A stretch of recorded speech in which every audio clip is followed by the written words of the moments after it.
শুধু নির্দেশ।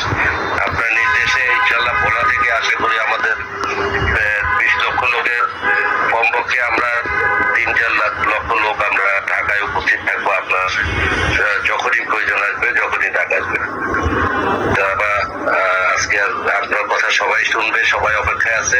আপনাকে আবার অনেক অনেক সালাম, অভিনন্দন ও ধন্যবাদ জানিয়ে আজকে আওয়ামী লীগ অফিসটা আসলে এত লম্বা হয়েছে কথা বলো। আওয়ামী লীগ অফিসটা তো এখনো উদ্ধার করতে পারলাম না তোমরা।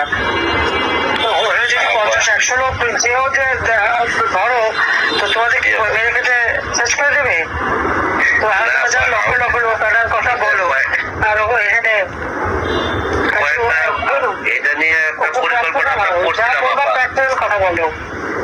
আমরা কল্পনা করছিলাম আপা, এটা নিয়ে পরিকল্পনা হয়েছিল আমাদের, কিন্তু আবার একটা কারণে আবার এটা আবার বন্ধ করা হয়েছে। কেউ কেউ আবার বলছে যে এটা এখন সময় হয়নি আওয়ামী লীগ অফিস ইয়ে করার। তাহলে আপা আপনি বলছেন যেহেতু আমি ইনশাল্লাহ আমাদের লেভেলে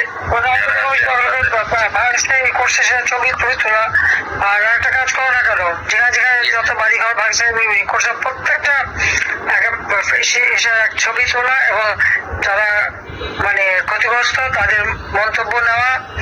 আর তাদের পক্ষ থেকে তোমার ওই যে ইন্টারন্যাশনাল ক্রিমিনাল কোর্ট সেখানে নালিশ করা ইউএসের বিরুদ্ধে।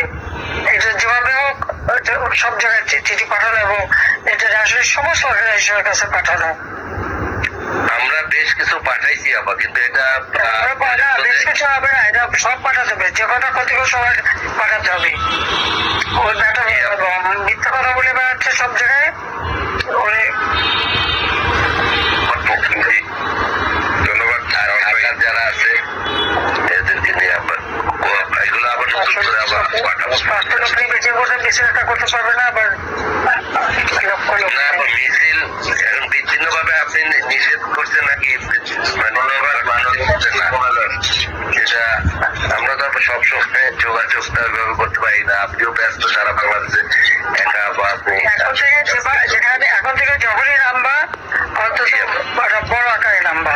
আর একটা গ্রুপ আলাদা রাখবা, কেউ যদি মারতে আসে সেটা দিয়ে দেবা।